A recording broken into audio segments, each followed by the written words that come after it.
feeling really stuck. Because I've never done this before. Or I think I came up with something more formal on here. But you see how I'm rolling with it? I'm expressing, I'm asserting myself, I'm being genuine with them how I'm feeling about it, which some people don't like the feeling word, but y'all better get used to that being in social work, right? You gotta get in touch with that. Next thing is you're gonna assert. Now you're gonna say what you want. And this is what we forget. This is what we do. This is what some people call passive aggressive. You describe and you express, but you never assert what you want. So you go in and you say, yeah, you're telling me to run with this and I'm feeling stuck. How are they supposed to reply to that? You got to go to the A and assert, and you've got to say, can you please provide me some more direction? Maybe give me examples. Can I see a past grant proposal that you were pleased with to give me an idea of what you're looking for? Do you see how that's concrete? And it gives something specific. And then the last thing is reinforce. If you noticed, I did it in the beginning. I said, I appreciate you giving me this opportunity. So you can always thank up front, which I think is always a way to set up when you're asking somebody for something and they have the power to either give it to you or deny you. You really want to be kind in your approach to them, right? And gentle. So first you just want to acknowledge, these field instructors are volunteering their time, right? So they are bestowing upon you their experience and knowledge, and they're giving you these opportunities, so always acknowledge that first, but not in a way that is so cheesy that it makes them feel weird. Do you know what I mean? Sometimes you can overdo it on the compliment side, and then it doesn't feel genuine. So it's just really about, I really do appreciate you giving me this opportunity. I'm really energetic and passionate about it, but I'm feeling stuck. And I was hoping that maybe you've got some examples, or maybe you can point me in the direction of someone I can talk to in the organization that's done this that might be able to help me get this started, or I can talk to about energy. So you might want to give them some ideas for some solutions for what you're asking for. And then you want to reinforce it and say, I thank you, I really appreciate it. Do you see how quickly that took? But how long do we think about it? Sometimes we can think about it days. Okay. Y'all are saying, okay, this might be simple. But when you're in this situation, it's hard to do on the fly, isn't it? So, I started using DEAR with people at the convenience store. You can do it with the mailman. I noticed that you're doing this route every day. Fact, that's a describe, right? I am anxious about receiving this package that I'm expecting. Will you be sure to put it down, because you have two options, a mailbox up here, then you know how you have the tongs on the outside. Would you please make sure to put this out here so that I can see? So if you can find reasons to go through the DEAR so that you get experience, I really appreciate that. Do y'all ever give your post office people and folks like that Christmas gifts, cookies, that sort of thing? So, there are different ways that you reinforce that, or thank them, or find a way to. You can do the same thing when you go to the convenience store, when you let somebody in front of the line, or you need to get in front of the line because you're in a hurry. Anytime you're finding you need to ask for something, or you want to say no, this is when you can use DEAR. It's as simple as that. But it really does help. And I would say that I taught this to my clients, but it kind of was helpful to me because I've always been described as a more brusque in my communication. And it really, I do my emails and then I usually go back and put in the reinforcement. Because I'm a to-the-point kind of person. I was raised military families. So it's kind of like you get to the business and you get it done. And sometimes I forget about that soft buffer. So it's a good thing to keep in mind, not only when you're working with your field instructors, but you're working with each other, you're working with colleagues, you need a package and you want to make sure that the mailman gets it to you, or mailwoman. And that's it. See, I went through that pretty darn quickly. Made up some time. So now you have that in your little skill set. Yes? Thank you for calling on me. Welcome. Earlier you were put up a slide about the describe. Yes. I was unsure about the wording that was used. Okay. Would you flip back to that, please? Absolutely. I love it. See how that motivates me to want to do it? You have complete this project and told me to just run with it. In the description here, Uh-huh. it says describe the situation when necessary. Sometimes it isn't. And that should be a period. Stick to the facts and no judgmental statements. It's a run-on. Sorry about that. That's my editing skills, which apparently I need to be more attentive to. So sometimes it isn't when necessary. And the point of this is, and I'm actually glad you brought this up, as you develop more rapport with people, sometimes you can skip some of the DEAR. Does that make sense? But in the beginning, you really need to follow that formula. But as you get to know, like Jen and I and Michael, we work so closely on stuff. We triage. We have our own triage that we do once a week to keep each other in the loop. So, for example, sometimes y'all may call me, but I actually may talk with Jennifer and Michael, and they may call you back. So sometimes when we work, I don't always have to do the D with them. I can just say, hey, y'all, I'm overwhelmed. You know, can you do this for me? I'd really appreciate it. All right, so do y'all want to maybe try 5 minutes with your neighbor? And what can we have them ask each other for? How about advice about your first day? All right? You know, there's something that you're thinking of or worried about. Ask them for some advice about it, your neighbor. And go through a DEAR.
is because it always motivates someone if they understand how it's making you feel or what your special circumstance is. For example, if you're asking something or your field instructor about time off, you know, letting them know you're overwhelmed or letting them know that you're feeling financially constrained, if it's about transportation or whatever. That's why you have your describe about the facts and your express about making sure, you know how Mike alluded earlier about the I statement, I feel? That's why it's so important. So I think y'all are doing a great job of using this and practicing it. I'm going to encourage you to continue to practice it and hone it. But we are going to move on. And Mike has a special announcement because we're trying to get you out of here by about 3 or 3:15.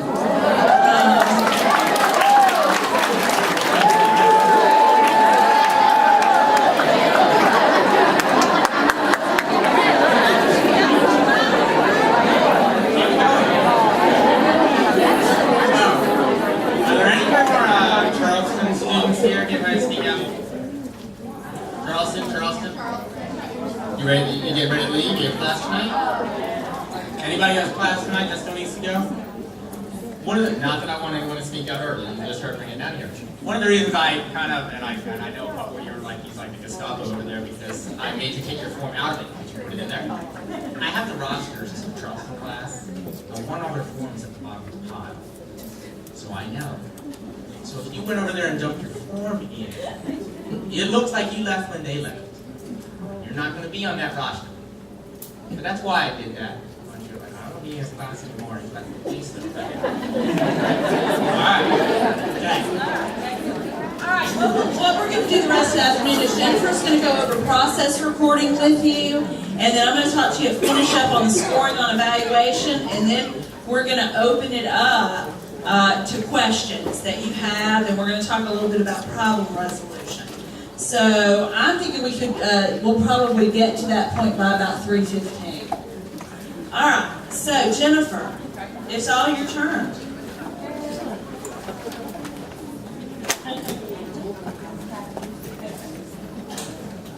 I need a tote bag. I get worse after talking for 2 days, so that's why I've been talking the cough drops. They're cough drops, I assure you. Yeah, no, $4.99, CVS value pack. Whichever count. Can't go wrong. Alright, so we're nearing the final stretch, so everybody's awake, we're ready, we're excited about the idea of getting out a little bit early, so everybody's up and awake and paying attention. Alright, so basically I'm not going to go into this in depth, guys, because if this is something that you choose to do, your field instructor asks you to do, or your liaison asks you to do, they're going to have a more in-depth dialogue with you about what this actually entails. I just want to give you guys a brief introduction to it so you have a basic familiarity with it. Yes, and somebody want to give me the page for process recordings? Anybody? 37. It's like bingo. 37. Page 37. Page 37. 38, 39. So process recordings were widely used in master's social work education about 20 years ago. Pretty much every program across the country had them. Some programs actually had you guys doing weekly or daily process recordings. Then they kind of wavered, kind of fell to the backside, and now they're making a big resurgence in social work education as a lot of programs are moving towards the 2008 I like to say EPAS, but it's EPAS. Sounds a little more sophisticated, because that's much more competency-based learning. Okay? So this is definitely something that's much more present in MSW education across the country. So basically, what is a process recording? It's basically a written record of an interaction that you have with a client or a client system. So I get a lot of students who say, I don't have a client. I don't work with a client. You can do a process recording of pretty much anything. You can do a process recording of an interaction with your supervisor, of a group, of a task meeting, a coalition meeting, a meeting with one of us at the field education office. Okay? So I don't want you guys to get too narrow in what you define as an opportunity to do a process recording. Yes? I'm actually going to get a little bit further in, and I've got a template. But if you're one of those kids that can't wait till Christmas, you can flip a couple pages ahead and see it. Right? You have to see it now. It's okay. We all know who you are. You unwrapped your presents, didn't you? Just kidding. Just kidding. So we now know what it is. It's basically a verbatim dialogue of an interaction with a client. Yeah, nothing long, 5-10 minutes, right? Who wants to do a verbatim back and forth volley dialogue of an hour? No, that's a lot, right? So we're talking about a snapshot, a 5-minute window. So why is it helpful? And it's really primarily used as a tool to help you focus on your self-reflection and to be able to understand why we do what we do with our clients, right? Okay, I'll get to that in a minute. Elements of a process recording. Now, if we flip a little bit ahead, you can see that everybody's kind of got a different format. Some schools of social work actually have you guys do like a 2-page narrative on what's the client's presenting information. You know, where are you in the treatment plan with them? Is this your first interaction with them? Is this a long relationship you have with them? Is this your 4th session, your 5th session? You know, in general, this is a tool you're going to use for supervision with your field instructor. They should know this information, okay? So I'm not really one of the big fans of doing the 2-page back history on what led up to this interaction, though your field instructor may ask you to do so. So let's look at the template, guys.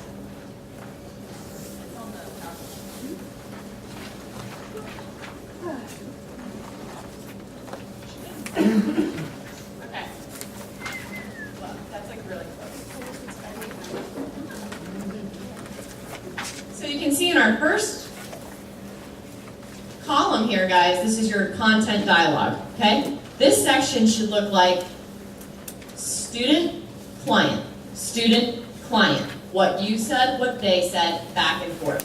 Or it could be student and supervisor, student and colleague.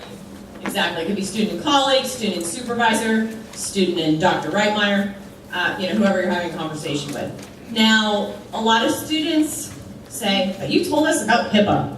Okay, I'm not asking you to videotape this, I'm not asking you to video record this in any capacity, okay? This is one of those, right after you meet with the client, you sit down and to the best of your ability, you write down the dialogue. Do I want every and no?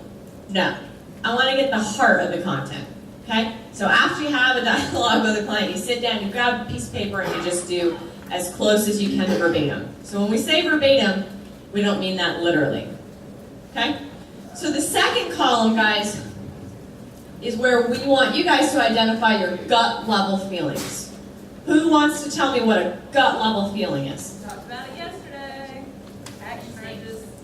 Okay, instincts, action urges. Angry, sad, embarrassed, scared, confused.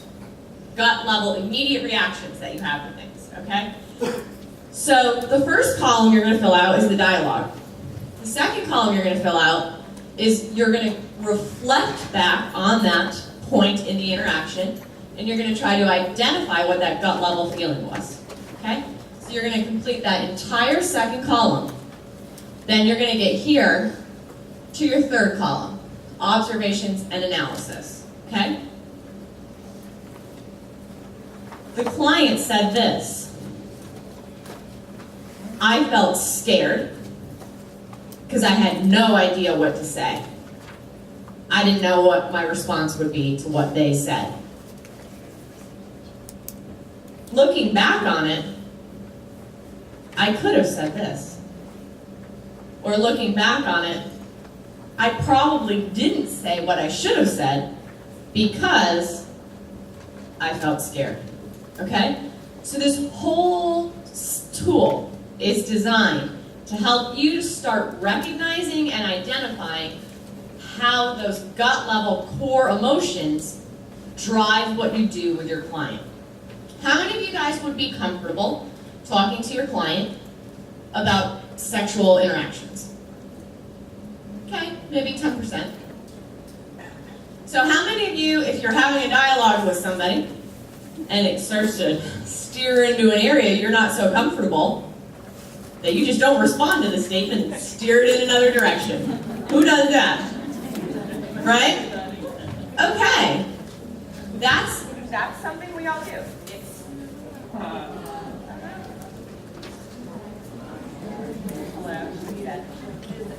hello. Yeah. I'm gonna do the best I can.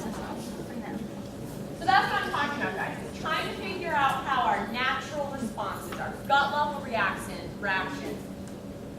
impact what we do with our clients. Okay? And it's a skill. It's not something we're expecting you guys to have right off the bat. It's something that we want you guys to practice. You guys will actually, in your advanced concentration year, if you guys choose to go micro, the individuals, families, and groups track, you will be required to do several of these in those courses. So think of this as a gift we're giving to you, and that you can practice this year. Okay?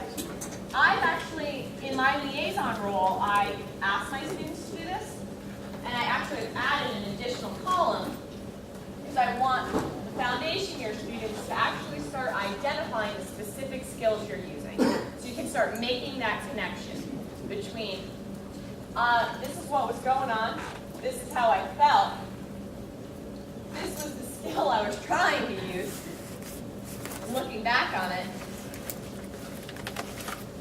did this impact all of that? Okay, making that bridge, connecting learning. Does that make sense, guys? Now, I would really encourage you guys, even if you're not required to, I would encourage you to do one. So, for example, we've actually had dynamics with students in field where there was a tense dialogue with their field instructor, and the field instructors actually asked the students to do a process recording of that dialogue.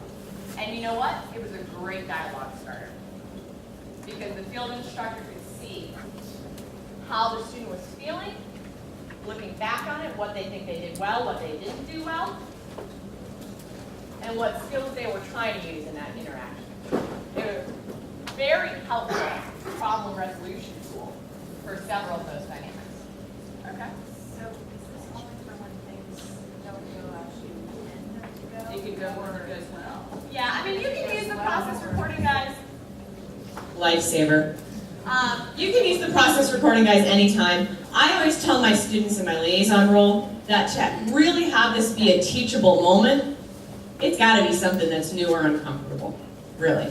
Because if it's a client you've been working with for a year, everything's going well, you got a great rapport with them, everything's wonderful. What's going to be in this column? Happy, great, positive. Did a good job, use the skills, thanks so much, have a great day. Right? So if you guys know ahead of time that you're going to start working with a client who you're a little apprehensive about, would that be the best client to choose? Right? A tough client? A client that's difficult to engage? Or a community group? How many of you guys have gone to a community group and you're like, what happened? You guys all seemed normal before we got here. And then halfway through the meeting, it's like, I'm leaving. I'm not going to be part of this anymore. What? What just happened? This is a community coalition meeting. You're the director. You know what I'm talking about, guys? Right? Would that be great for a process recording? That's what I'm talking about, guys. Okay?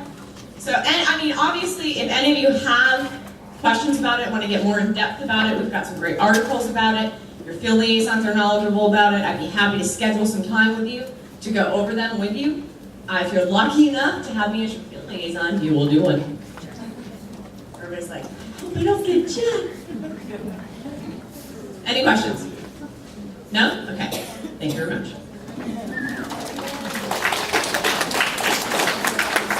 And this also brings up a point somebody asked me at break. A lot of this, we use the word client a lot in social work, and client can refer to an individual, a family, a group, an organization.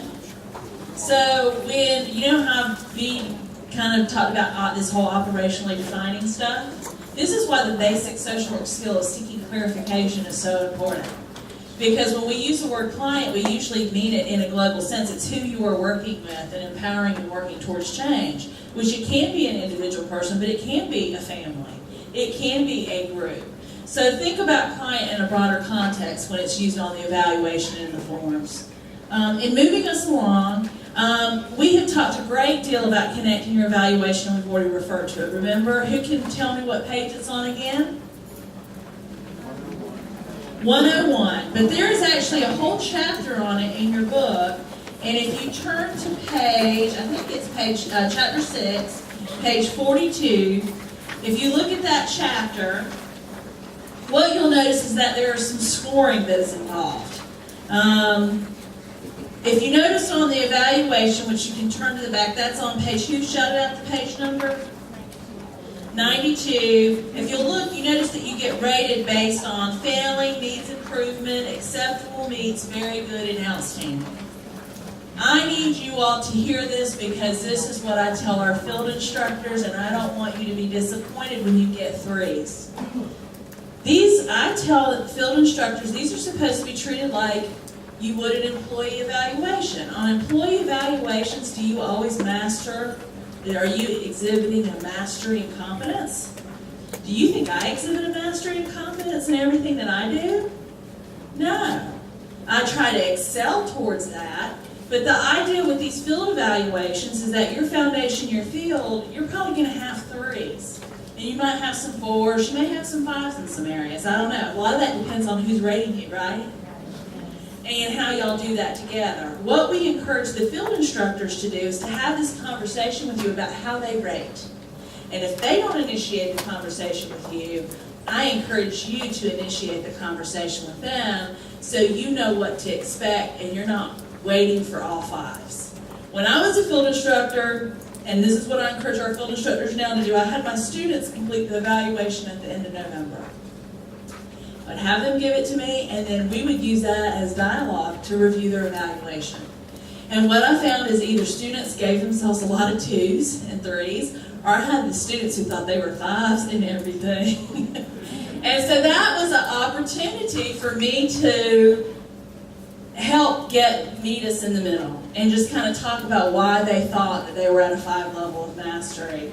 And us to have a dialogue about that, and a lot of times I'd ask them to demonstrate based on the learning contract why they felt that they deserved that.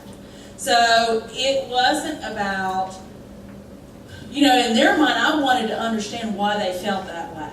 And then I would have some folks who did rock star work, and they would give themselves 2s.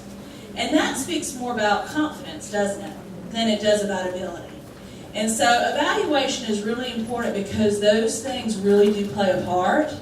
Your confidence level, your idea of how well you're able to complete it versus how well you actually are, according to someone else's standard. And then also, too, how someone rates and views that standard. So when it comes to evaluation, you really need to have that dialogue and conversation about that during block week if they do not bring it up with you. So you're clear about that expectation from the beginning. Mike already talked about this, so I'm not going to belabor it. You've got the evaluations that you have at the end of the year, but then you'll have an opportunity to evaluate not only your field liaison, you talked about that, but you'll get an opportunity to evaluate your field instructor and the field placement. Melissa? Yes. I see that there's a lot of evaluations, and I know my first year I was given evaluations at the end of the course, one on the course, one on the instructor.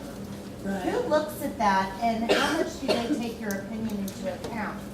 The dean reviews it. If you've got 20 students that say this instructor is horrible, and then you see the next year nothing is being done about it. My question is, how much into accountability do they take? Because it seems like an awful lot of work. Well, they do look at it and review it, and you have to understand that you may not always know how it's been addressed. Right. It's not like they're going to send out a bulletin or an APB saying, this instructor got 20 and we're making them shadow somebody. And I don't mean just instructors. I mean, I'm talking, like liaison or the course or whatever. Right. Well, for field, y'all can speak to this. I make decisions about whether to continue someone as a field liaison if they get poor evaluations. I know Miriam looks at it in terms of returning adjunct instructors. Or I'm honest and say, did we really give them the training that they needed to do their job? Instead of not having them back, maybe we need to look at how we can improve, how we give them the tools they need to do their job. So we really use it for continuous quality improvement at every level. And the same is true for field instructors. We've actually added in more assessment for the organization. We're having the field liaisons now complete an assessment of the organization, because one of the topics we have not gotten to at a level of depth that I want to is this whole idea of organizational work culture. And some are toxic. And how do you navigate that? How do you avoid the pot stirrers and the people who want to constantly engage you in gossip? How do you avoid and stay away from that? And when is it too much to a point where maybe you need to ask a liaison or your field instructor for help on maybe getting you out of that situation? So we have a lot of mechanisms in place to monitor these types of things, and they are read and taken seriously. I know I take all the ones related to field very seriously. And I know that the dean reads. She actually recognizes people who do well. And I'm not really sure, but I do know from things others have confided in me when they have been talked to about performance. So I think those things are handled. They're just personnel issues. They're not going to be public issues. Okay, I just wanted to make sure that we shouldn't sugarcoat it. Or, No, don't sugarcoat or it. just get it done and want to hurry up through it. I would be genuine and authentic, but I would give specifics. In other words, if someone you feel does not meet your expectations, you need to operationally define why. You can't just say they stink. You would have to say, I asked them for this 4 times and they were unable to follow through. I sent them an email and they never responded to me. I asked them to, whatever it is, you need to describe it in behavioral terms and define it, other than just judgments, because judgments don't help anyone and they're not useful. You're welcome. Yes. I thought I heard something over there. All right, this is where we're all doing this. This is me, Mike, Jen. Problem resolution. Turn to page. Believe it or not, we've been through this manual, the whole thing, not in the order that it's presented to you, but we've been through it. It was fun and entertaining. Yes. If you turn to page, it's in the policies section. Field placement policies, 45. And you turn to where it begins with student performance. You heard me talk about well-being a little bit, the student committee on retention, that sort of thing. Here's steps beginning on page 49 for resolution and field placement. And the reality is, y'all already know this because I asked you first thing this morning, right? When you have a problem, who do you go to first? You go to the person you have the problem with, right? Field instructor. So y'all know this process. I don't have to go over this, but here's where it is. You need to read it and become familiar with it. What we like to do at this point is just ask you, this is our closing, what things are you worried about anticipating and want groupthink in terms of problem solving? What barriers are you most concerned are going to happen or occur? What final questions do you have before we leave you to get ready for your first week of field? Yes. My only question was, our field, I'm forgetting the exact term, the contract, the learning contract, is for the whole year. That's my understanding. Yes. So my only concern at this point is how to incorporate the material from our second semester courses into the learning contract. So I don't know if we can update it. Yes, that's a great Question. We forgot to go over that during the timeline for the liaison, but you do your contract in the beginning and you do your best guess. Plus, I've already given you a preview of your assignments, right? I did that for a reason. But in January during your block week, you can start looking at revisiting it from a field agency perspective, and then you'll start your classes the next week. The field instructors know that you have an opportunity to addend it or change it or update. So they're well aware you may make enhancements based on the curriculum for spring. Turn the updated version back. Yes, you can re-upload it to Blackboard. Your learning contract is a completely living document. It's kind of like a treatment plan. not just actually like January is going to change, I got new classes. You can turn it all in mid-October, like you said. Yeah, you'll upload it and then you can re-upload it anytime And you want. re-upload it anytime because something new happens at the field, something new you learn about that you want to be involved in. Now, your field instructors only, they get assigned a new task that they're moved to. When I was a student, I was at the Department of Juvenile Justice. I started out with a social worker in the dormitory setting there working with juveniles.